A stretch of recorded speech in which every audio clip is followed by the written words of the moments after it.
ভাগ হচ্ছে না এনবিআর, বিক্ষুব্ধদের দাবি মেনে নিল সরকার। অর্থ মন্ত্রণালয়ের অধীনে হবে স্বতন্ত্র বিভাগ। 31 জুলাইয়ের মধ্যে অধ্যাদেশে সংশোধন। অভিমানের সুযোগ নেই সরকারের। ডিসেম্বরে নির্বাচন দাবি বিএনপির। সরকারের মেয়াদ বৃদ্ধির পক্ষে নয় জামায়াত। অন্যান্য দলের সাথে প্রধান উপদেষ্টার বৈঠক।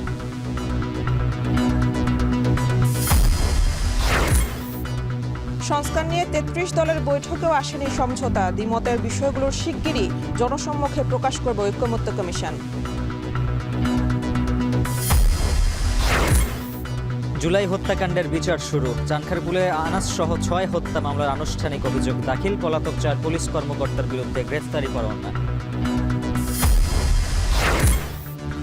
এবং সরকারি চাকরি অধ্যাদেশের প্রতিবাদে সচিবালয়ে বিক্ষোভ। ষড়যন্ত্রের অভিযোগ হাসনাতের। আবারও বিক্ষোভ নগর ভবনে।